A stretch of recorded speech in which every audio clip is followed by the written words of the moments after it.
Welcome back to the world of cryptos and welcome back to the Crypto Corner. I hope you're well. Today I've got two different things for you. You probably heard that the Bank of England started warning yesterday their customers that interest rates might go negative next year. And most economists are warning that that's a very bad sign for the economy. And at the same time, I would like to show you something out of our industry, which is saying that crypto banks are going to swallow fiat banks in 3 or even less years. And why is that case?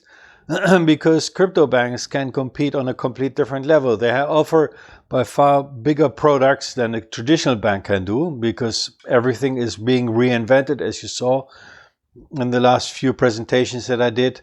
And also the cost. I mean, they don't have any buildings and no employees. It's all software that's doing this here. So the traditional banks have got absolutely no chance against our crypto banks.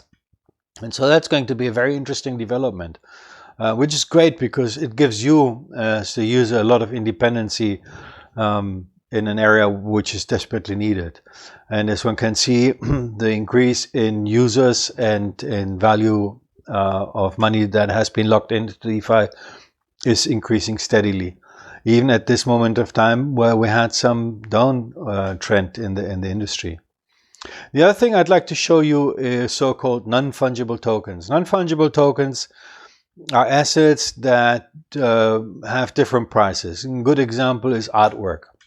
If you buy Picasso, then every Picasso has got different price depending on provenance, and there are many factors. And these things are coming up now in our world too. And as you can see here, there is somebody, that's Trevor Jones, that created this piece here. It's digital, so it's not a physical piece of art. And it's called the Picasso's Bull in Bronze. He created 25 of those units, started selling them at $200 a piece. And he's now making, or the current owner is making $4,200 by selling that. And this is something that will grow bigger and bigger. It's got the huge advantage that with these things, you don't need a certificate of authenticity, or you don't need any provenance, because that's all part of the blockchain. So you don't need to have that separately. You know where that painting is coming from up to the originator. Another example is land. And I've got here an example called Decentraland, which is a virtual world with streets. And then you've got districts like the financial district, or the Asian district, or the African district. And you can buy properties on it. The light blue ones are the ones you are currently able to buy. This one that I chose, that was sold in 2019 for 1.2 million mana. That's the currency in this land, which is around $180,000, and at the current price of 8 cents or 8 cents per mana. This is something that, why is this so interesting? It's not for kids, no. It can be, but the interesting part is here. You probably remember the presentation I did on the Cardano Summit a few months ago, which was completely virtual. And those things will happen here. So you'll have like a university, and you then walk into the building, you see the different halls, you've got everything that you see also in a traditional university. You'll have that also here from that aspect, that point of view. Or conference halls, fashion districts. We've seen that also in other areas. So this is something that will happen. This has been developed for many years. It's still in its infancy, but it will come. And the link to the traditional world is also there. And I'm showing you this example here.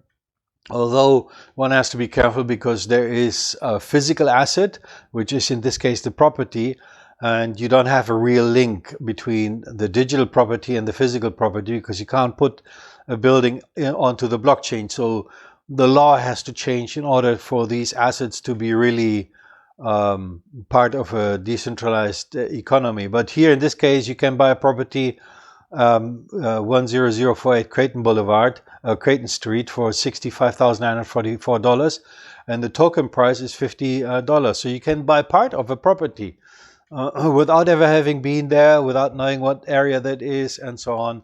And that property is being rented at the moment, and you then get a part of that rent revenue.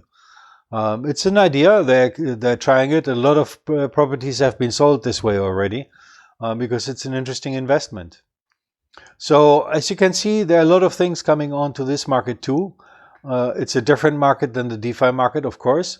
There is a website called OpenSea, which I find the best one to find out where to find these non-fungible tokens and just play around with it. Yeah, I recommended it to you in the DeFi sector. Just play around with it. Just buy some DeFi tokens, get a loan, and just learn. And the same you should do here, although it's all not financial advice, as you know, but it's just what I did. So Rarible or X Infinity Super Rare is a great website. You just click on this here and you're here. So it's a directory where you can see what's going on and what art is currently being sold or what are they currently selling.